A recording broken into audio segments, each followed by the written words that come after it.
Hell. Talk about data for 11. Who the hell did this? Start working, buddy. You don't have much time left. Chop, chop. Who are you? This is you, Chili, from the future after you lost your sanity.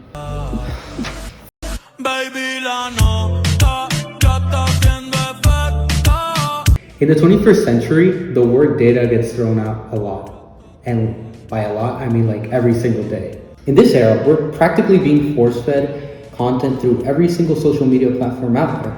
And at least for me, it's kind of hard to ignore when I see posts on Instagram saying some baseless comment and then saying, oh, but the research backs it up.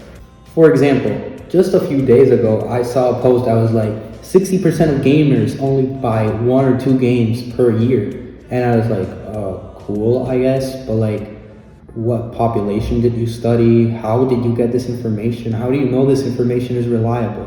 But then I asked a bigger question. What even is data? Zumba.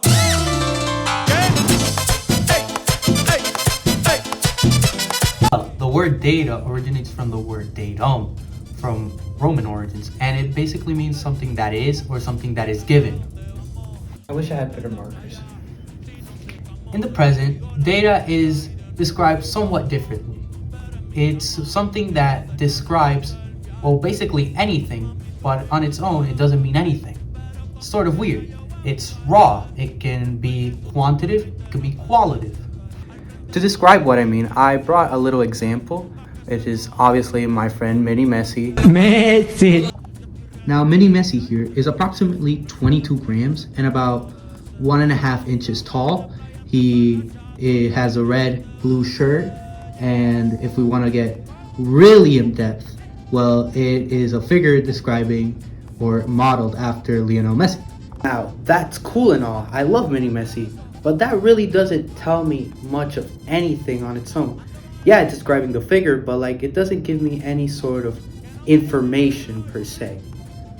But it could be different. If we compared Mini Messi to other objects in my room, we could get some real information out of this. For example, we could say that Mini Messi is the second smallest object from the ones I have in my room. Poor little Mini Messi. My simple explanation of what data and information, or how you can get information, what I brought in, it was a really small data set, but it was still information you could gather. However, if we gather enough of these data points, like a lot, we could get some real useful information.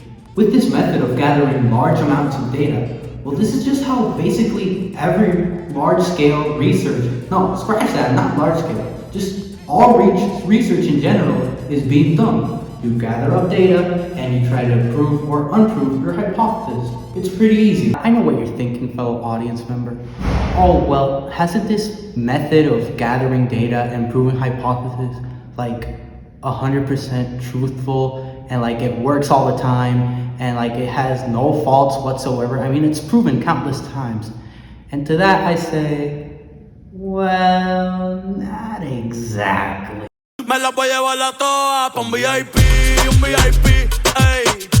Now, in my pursuit of studying data, I've identified 3 ways that it can fail us, or maybe not fail, but definitely mislead us. On how data fails us would be, well, the neutrality of data. Now, for this point, I'm going to use an article written by Norman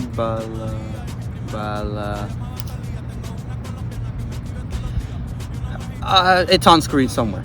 Now, I know this video is on data, not technology, but I think the way he describes the neutrality of technology, or how it's not neutral at all, is really interesting.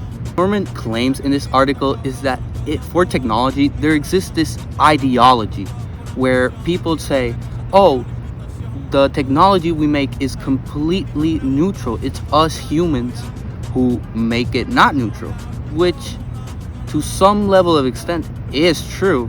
However, you are masking that this technology has political and economic reasons for being created. And the same can be said about data. Data is masked with, oh, the data is just there and we're just interpreting it. Yeah, but we're collecting and gathering and choosing the data based on our economic or political biases or agendas. The point that proves data can be inconsistent is when we're trying to research a topic, but we have little data points to go off of. For this, I want to show an example.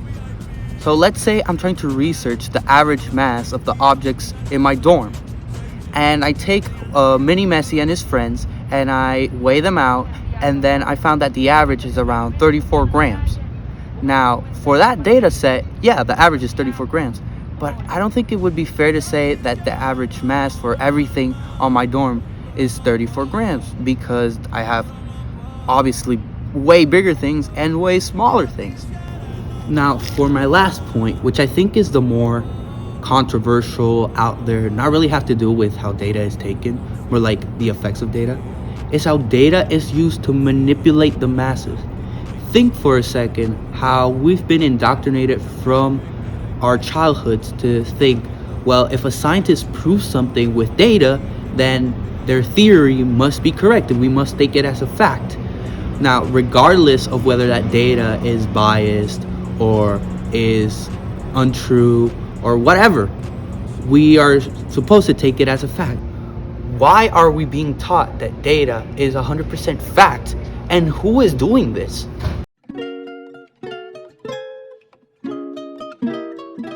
I have to start this part by saying there is no real truth to data.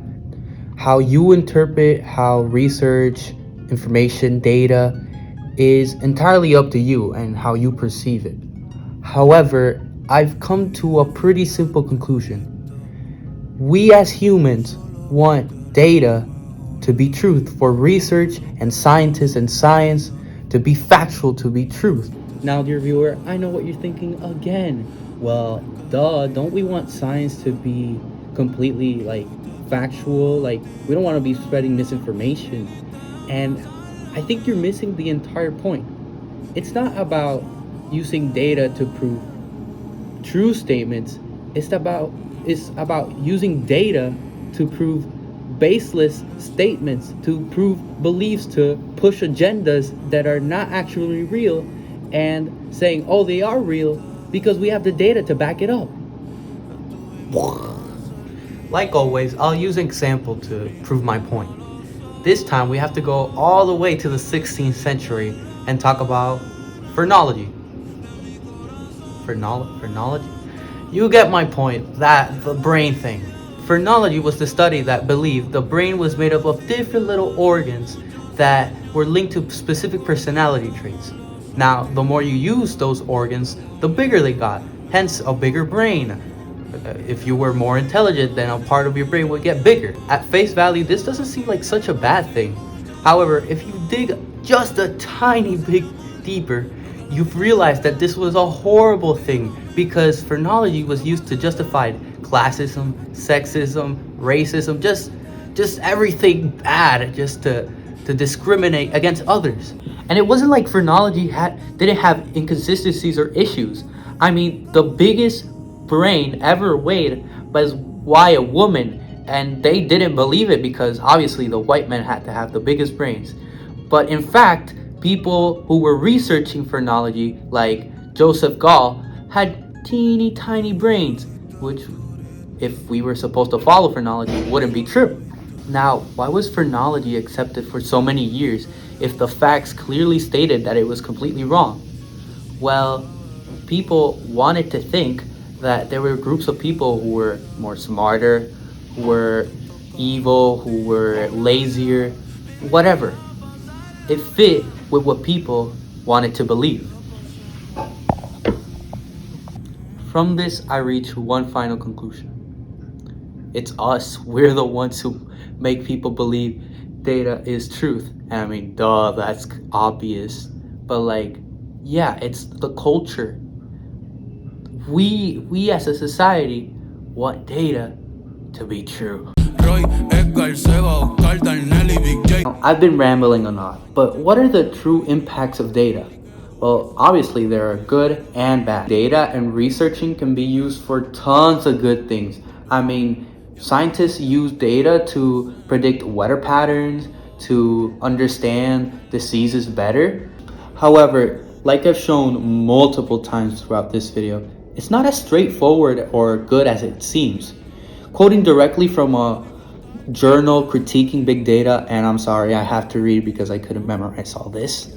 Talking about health data, to be concerned about the individual risk is equated with hindering progress. Why be concerned about releasing data if it could help others in the aggregate?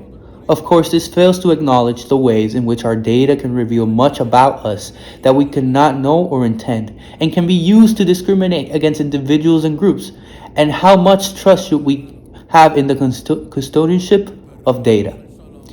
Therefore, we can see that we are promoted to, share our data, but sometimes it gives answers or it reveals stuff that we do not want or intend. It's that simple. And things are getting pretty scary. Corporations, countries have figured out that data is a perfect way to control people, like I said previously on the video. That's why China recently implemented a social credit system where it ranks citizens by their friends they have or the job they have. I don't know why I said rank like this, because they are ranking. It's just a really weird and sort of disgusting way of ranking people. But yeah, they're ranking their social worth, which is not great in my opinion. It's finally over. With this video, my intent was to show the real facts about data, how it's used, the positive effects, the negative effects, why we think data the way it is. But I'll admit, I am no professional in this area, far from it. And I'd like to hear your thoughts. I mean, I think the best thing that could come out of this video is to create a conversation about what data is actually. So yeah, if you have thoughts, just leave it down in the comments. That helps with engagement in the algorithm. So yeah. And yeah, I'll see you. I need to eat lunch. I'm hungry as hell.